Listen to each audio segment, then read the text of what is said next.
बिस्मिल्लाहिर्रहमानिर्रहीम। आज की इस वीडियो में मैं आपके साथ बात करने चाह रहा हूँ कि एफपीएससी ने जो आज एक मेरिट लिस्ट जो है वो पब्लिश की है लेक्चरर जॉब्स के हवाले से, मेल और फीमेल्स की जो लेक्चरर जॉब्स थी। तो उसके हवाले से मैं वो लिस्ट जो आपके साथ जो ब्रीफली डिस्कस करूँगा, एक्सप्लेन करूँगा कि पास और फेल का वहाँ पर क्या मतलब है, और अगर आप पास हुए हैं तो आपके जो इंटरव्यू के लिए बुलाए जाने के उसके आपके जो है वो कितने चांसेस हैं। मज़ीद मैं ये डिस्कस करूँगा कि ये मेरिट जो है वो किस बुनियाद पर बनाया गया है। आया कि इसमें एकेडमिक मार्क्स भी शामिल हैं या ये वैसे ही जो टेस्ट की बुनियाद पर है। और इसके बाद मज़ीद मैं डिस्कस करूँगा कि अक्टूबर के अंदर जो लेक्चरर के जो टेस्ट हुए थे, उनका अगर किसी ने मेरिट लिस्ट देखनी है तो वो किस तरीके से देख सकते हैं। तो चलिए वीडियो स्टार्ट करते हैं। सबसे पहले तो मैं उन तमाम लोगों को कंग्रेचुलेशंस कहना चाहूँगा जिनके नाम के आगे जो है वो पास लिखा हुआ है। तो ये बेसिकली ये कोई ऐसे ही जो है वो रोल नंबर के हिसाब से लिस्ट नहीं है, बल्कि ये मेरिट के हिसाब से लिस्ट है, यानी कि जो पहले नंबर वाला बंदा है सबसे ऊपर है, तो उसका मेरिट जो है वो सबसे हाई है, उसके जो है वो अच्छे नंबर हैं। अब बात की जाए कि इसमें जो है वो टेस्ट के नंबर भी शामिल है और एकेडमिक्स के भी। तो यस, दोनों तरह के नंबर इसमें शामिल हैं, टेस्ट के भी और एकेडमिक्स के नंबर जो है वो इसमें शामिल हैं। तो इसमें जो है वो फेल जो कैंडिडेट्स हैं वो तो उनका कोई चांस ही नहीं है, वो तो ज़ाहिर सी बात है फेल है। और पास इस बुनियाद पर लिखा गया है कि ओवरऑल जो मेरिट है उसमें अगर 100 में से जो है वो अगर आपके 40 नंबर बन रहे हैं मेरिट के अंदर, तो फिर आपको जो है वो पास कंसिडर किया जाएगा। लेकिन पास का अब ये मतलब नहीं है कि आपको उस इंटरव्यू के लिए भी कॉल किया जाएगा, क्योंकि आपको पता है, आपने लिस्टें देखी भी होंगी। तकरीबन जो है वो किसी लिस्ट में जो है वो 700 बंदे हैं, किसी में 800, किसी में 900, 1000, इतने ज़्यादा बंदे हैं। तो ये तो पॉसिबल ही नहीं है कि सारे बंदों को जो है वो इंटरव्यू के लिए जो पास कैंडिडेट्स हैं सबको जो है वो बुलाया जाए। तो इसलिए इस मेरिट लिस्ट से जो है वो ये बात पता चलती है कि जो ऊपर वाले मेरिट वाले लोग हैं, सिर्फ उन्हीं को जो है वो इंटरव्यू के लिए उनसे जो है वो डॉक्यूमेंट्स मांगे जाएंगे। और ये डॉक्यूमेंट्स जो है वो तकरीबन अभी 1 महीने से लेकर 3 महीने के दौरान में उनको जो है वो ईमेल भी की जाएगी और उनके घर पर जो है वो बाय पोस्ट एक लेटर भी भेजा जाएगा। और इसके साथ जो है वेबसाइट पर जो है वो एक लिस्ट भी वहाँ पर पब्लिश की जाएगी कि इन बंदों से जो है वो डॉक्यूमेंट्स जो है वो रिक्वायर है। तो उन डॉक्यूमेंट्स में एक बायोडाटा फॉर्म होता है जो आप जो है एफपीएससी की वेबसाइट से जो है वो डाउनलोड कर सकेंगे। इसके अलावा आपकी जो सारी जो डॉक्यूमेंट्स हैं उनकी जो है वो अटेस्टेड फ़ोटोकॉपीज़ वो अपने साथ जो है वो लगानी होंगी। साथ अपनी तस्वीर वगैरह भी 1 या 2 तस्वीरें जो उसकी रिक्वायरमेंट होती हैं चस्पा करने की, वो आपने जो है वो 15 दिन जब वो नोटिस आएगा, जो जिसके बारे में मैंने अभी बात की कि 1 महीने से लेकर 3 महीने तक लग सकते हैं। तो जब नोटिस आएगा तो तब आपने जो है वो 15 दिन के अंदर वो डॉक्यूमेंट्स जो है वो टीसीएस कर दें या जीपीओ के ज़रिए से रजिस्ट्री कर दें, दोनों तरीके से जो है वो। तो अब बात की जाए कि आप जो है वो मेरिट में कितनी पोजीशन पर हों ताकि आपको जो है वो इंटरव्यू के लिए कॉल की जाए। जिस तरह पहले मैंने बताया कि सारे कैंडिडेट्स को तो कॉल नहीं की जाएगी इंटरव्यू के लिए। तो इसमें जो है वो मैं कोई फ़िक्स बात तो नहीं बता रहा कि आपका मेरिट नंबर अगर यहाँ तक है तो फिर ही आपको कॉल की जाएगी। देखिए, मैं एफएससी में एफपीएससी में नहीं होता, तो मैं तो अपना जो एनालिसिस है वही मैं बयान कर सकता हूँ, ये जो मेरी थिंकिंग है उसके हिसाब से मैं बात कर सकता हूँ। तो उसमें ज़ाहिर सी बात है इस तरह के हर प्रोविंस की जो है वो अलग-अलग जो है वो सीट का काउंट है। हर सब्जेक्ट की जो है वो अलग काउंट है, मेल का अलग है, फीमेल का अलग है।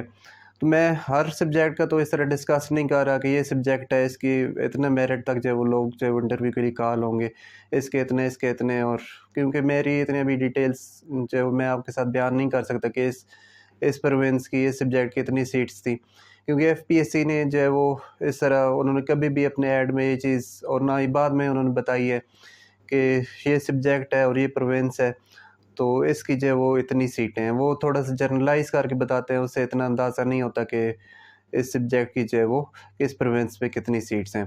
तो मैं एक ओवरऑल आपको जो है वो बता सकता हूँ इस हवाले से, जो मेरी अपनी थिंकिंग है कि अगर आप जो है वो आपका मेरिट 100 से नीचे नंबर पर है, तो फिर चांसेस हैं कि आपको जो है वो इंटरव्यू के लिए बुलाया जाए, आपको जो है वो शॉर्ट लिस्ट किया जाए इंटरव्यू के लिए और आपसे जो है वो डॉक्यूमेंट्स तलब किए जाएँ।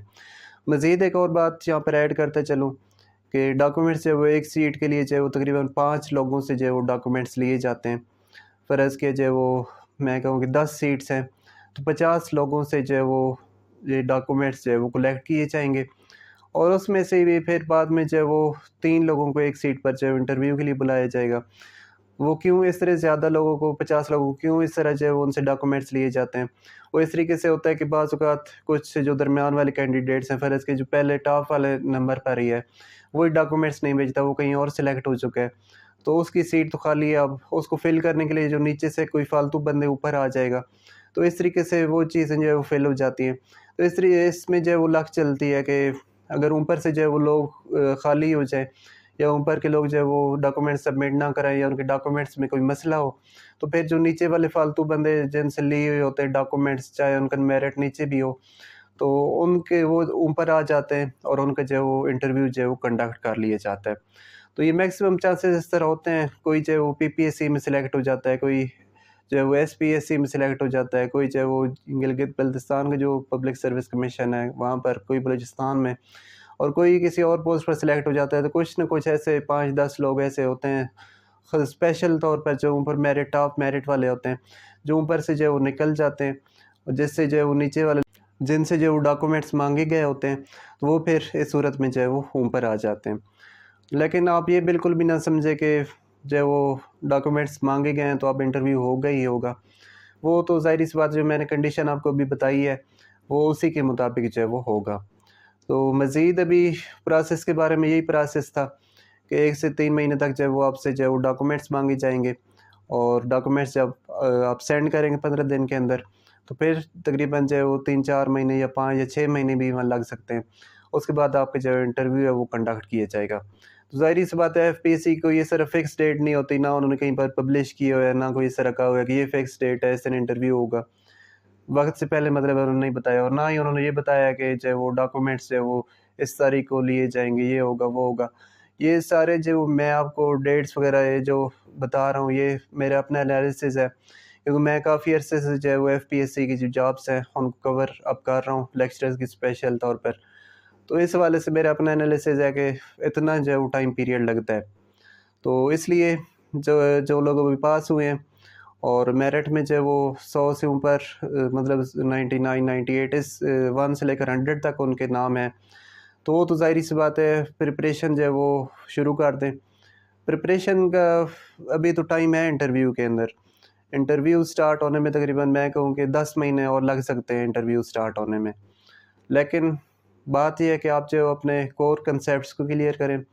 अपनी मास्टर डिग्री जो है वो उसके जो कोर कॉन्सेप्ट्स हैं, बेसिक कॉन्सेप्ट्स हैं, उनको क्लियर करने की कोशिश करें। ज़रूरी नहीं कि आप उसी टेस्ट के लिए, उसी इंटरव्यू के लिए उसी इंटरव्यू के लिए आप प्रिपेयर करें, बल्कि कभी भी कोई भी टेस्ट, कभी भी कोई भी अपॉर्चुनिटी आपको जो है वो मिल सकती है, जहाँ पर आप जो है वो अगर आप कंटिन्यूअसली जो है वो तैयारी करते रहेंगे, उस पर फ़ोकस करते रहेंगे, तो कभी भी जो है वो ये इल्म जो है वो आपका ज़ाया नहीं होगा। तो इसलिए आप जो वो ये बात ना देखा करें कि अभी जो इंटरव्यू में तो 10 महीने रहते हैं, चलें जब कोई इंटरव्यू की कॉल आएगी तो फिर हम देखेंगे, फिर तैयारी कर लेंगे। अब इस बात को ना सोचा करें। अगर आप अनएम्प्लॉयड हैं और आप जो है वो सर्विस के अंदर आना चाहते हैं, तो फिर अपने आप को हर लिहाज से तैयार रखें। और तैयार किस तरीके से बंदा हो सकता है? अपनी जो सब्जेक्ट है उस पर फुल ग्रिप, फुल कमांड होनी चाहिए, और इंटरव्यू या कोई भी टेस्ट हो, तो उसमें जो है वो बेसिक कंसेप्ट जो वहाँ पर पूछे जाते हैं, आपके जो कोर कंसेप्ट्स हैं वो क्लियर हों, तो तभी आप जो है वो कोई भी टेस्ट, कोई भी इंटरव्यू जो है वो क्लियर कर सकते हैं। तो अब बात की जाए कि जिन लोगों ने जो है अक्टूबर 2022 में जो है वो अप्लाई किया था, सॉरी जिनका टेस्ट हुआ था, तो उनका जो है वो डॉक्यूमेंट्स उनसे जो है वो माँग लिए गए थे, तकरीबन जो है वो 2 महीने या डेढ़ महीने तकरीबन इतना अरसा हुआ है, और उन लोगों ने जो है वो इंटरव्यू के लिए अपने डॉक्यूमेंट्स जमा करा दिए। अलबत्ता जो इस तरह की जो लिस्ट है, जो मेरिट लिस्ट है, जिस तरह आज आपने देखी है, इस तरह की लिस्ट अक्टूबर वाले टेस्ट की अभी तक जो है वो नहीं पब्लिश हुई, क्योंकि एफपीएससी ने जो है वो रिसेंटली ये पॉलिसी बनाई है कि मेरिट को जो है वो इस तरह इन्होंने जो है वो इसकी लिस्टें बनानी और इनको पब्लिश करना जो है वो स्टार्ट की है। तो ये उस प्रोसेस से थोड़ा पहले की बात होगी, जब वो टेस्ट और डॉक्यूमेंट्स वगैरह जो है वो लोगों से माँगे गए। तो इसलिए अभी तक तो कोई लिस्टें उनकी अपलोड नहीं हुई अक्टूबर वाले टेस्ट की, और मुझे नहीं उम्मीद कि जो टेस्ट बहुत पुराने हो चुके हैं, जो गुज़र चुके हैं, अब उनका मेरिट लिस्ट वगैरह जिस तरह अभी आ जाई है, दिसंबर वाले टेस्ट की, इस तरह वो पब्लिश करेंगे। लेकिन हो सकता है कर भी दें, लेकिन बहुत माइनर चांसेस हैं कि वो जो है वो उनसे डॉक्यूमेंट्स भी अब माँग लिए गए हैं, तो आप वो लिस्ट पब्लिश करें, ऐसा जो है वो पॉसिबिलिटी बहुत कम नज़र आ रही है। तो ये तो थे मेरी आज की वीडियो। मैंने कोशिश की है कि तमाम की तमाम चीज़ें आपके सामने जो है क्लैरिफाई करके पेश करूँ, तमाम की तमाम चीज़ें जो आपको जो है वो बताऊँ। अगर फिर भी आपके ज़हन में कोई क्वेश्चन कन्फ्यूजन हो तो आप इस वीडियो कमेंट सेक्शन में कमेंट करें। इंशाल्लाह जो है वो मैं अपनी नेक्स्ट वीडियो में या इवन जो है कमेंट्स में भी आपको जो है वो रिप्लाई करने की कोशिश करूँगा। तो अब मैं तमाम लोगों से इजाज़त चाहता हूँ। गुड बाय एंड अल्लाह हाफिज़। आप अपना जो कोर्स है वो सेल कर सकते हैं। फ़र्ज़ किया जो मैं मैथ पढ़ाता हूँ ग्रेड 10 की, तो मैं ये अपना पूरा जो वीडियोज़ के फॉर्म में कोर्स बनाकर यूडमी पर डाल दूँगा और साथ मैं वहाँ पर फ़ीस मेंशन कर दूँगा कि मैं इस कोर्स की फ़ीस जो है वो $300 जो है वो मैं चार्ज करूँगा पर स्टूडेंट। तो स्टूडेंट्स जो वो कोर्स एनरोल करेंगे तो डायरेक्टली आपको जो है वो $300 आपके अकाउंट में जो है वो ट्रांसफ़र कर दिए जाएँगे और आप जो विथड्रा आसानी के साथ जो है वो करवा सकते हैं। तो इसके बाद नेक्स्ट बात की जाए तो आप जो है वो प्ले स्टोर के अंदर एक ऐप मौजूद है जिसका नाम है photo math, PHOTOMATH। Photo math के नाम से एक एप्लीकेशन है। ये मैं मैथ के हवाले से जो लोग हैं तो उनको जो बताने जा रहा हूँ। वैसे और लोगों के लिए भी ऐप्स मौजूद हैं, मैं सिर्फ मैथ के रिलेटेड बता रहा हूँ, तो आप जो है वो इसको लीजिए। तो इस ऐप का फ़ायदा ये है कि वहाँ पर जो है वो डेली असाइनमेंट्स अपलोड होते हैं। फिर इसके linear algebra, differential equation, integration, differentiation, मतलब जो भी टॉपिक्स हैं उसके हवाले से जो है वो क्वेश्चन शेयर किए जाते हैं वहाँ पर डेली के हिसाब से। तो आप जो है वो क्वेश्चंस उनको सॉल्व करके वो उनको जो है वो उसी ऐप पर दोबारा अपलोड कर दें, तो आपको जो है वो फ़र्ज़ कि एक क्वेश्चन का आपको जो है वो $2 मिलेंगे। हो सकता है डिफ़िकल्टी ऑफ क्वेश्चन पे जो है डिपेंड करता है, एक क्वेश्चन का हो सकता है आपको $5 मिल जाए। तो अगर एक दिन भी अगर बंदा जो है वो 5 या 10 क्वेश्चन हल करे तो बहुत आसानी के साथ बंदा जो है वो 50 या इवन $100 भी जो है वो इस तरीके से कमा सकता है। तो इसके अलावा जो है वो नेक्स्ट एक और जो है वो अपॉर्चुनिटी आपके साथ शेयर करूँ, वो ये है कि आप अपना एक यूट्यूब चैनल बना लें। यूट्यूब चैनल जो है वो बहुत टीचर्स के चैनल बहुत अच्छी तरीके से चलते हैं, क्योंकि जो वो स्टूडेंट्स आप अब तो हर किसी के पास जो एक्सेस है मोबाइल की। फ़र्ज़ किया कोई मैथ की कोई एक्सरसाइज समझने जाता है 10 क्लास का, तो उसको समझ नहीं आ रही, टीचर अवेलेबल नहीं है या टीचर की उसे समझ नहीं आ रही, तो यूट्यूब पर जाता है, वहाँ पर जो एक्सरसाइज नंबर, क्वेश्चन नंबर और साथ जो बोर्ड, कौन सा बोर्ड है, कौन सी बुक है, ये सर्च करेगा। तो अगर आपने वीडियो बनाकर वहाँ पर डाली हुई तो फिर आपके लिए आसानी है, आपके जो है वो वहाँ से व्यूज़ बहुत ज़्यादा बढ़ेंगे, आपकी अर्निंग जो है वो बहुत ज़्यादा बढ़ेगी। तो इसमें ये होता है कि वॉच टाइम बहुत अहमियत का हामिल होता है यूट्यूब पर। जो स्टूडेंट्स होते हैं फिर इसके उसने एक जो है वो एक्सरसाइज हल करनी है, उसने समझनी है, तो वो सारे के सारे क्वेश्चन वहाँ से देखेगा, पूरी की पूरी वीडियो आपकी देखेगा, क्योंकि जब तक वो नहीं देखेगा तो किस तरह उस क्वेश्चन की समझ आएगी। तो इसलिए बहुत ज़्यादा जो है वो अर्निंग इसमें टीचर्स के लिए जो है वो हो सकती है। तो आप यूट्यूब पर चैनल बनाएँ और कंसिस्टेंटली काम करें। और अभी तो वैसे भी जो वो फेडरल बोर्ड या पंजाब बोर्ड्स की बात की जाए तो SLO बेस्ड जो वो पेपर्स आ रहे हैं। तो जो पुराने कोर्सेज़ बने हुए थे अवेलेबल यूट्यूब पर, वो उस पुराने सिनेरियो या पुराने पैटर्न, पेपर पैटर्न के मुताबिक बने हुए थे। लेकिन अभी आप लेटेस्ट जो टेक्निक्स आ रही हैं इधर SLO बेस के रिलेटेड जो क्वेश्चन आ रहे हैं,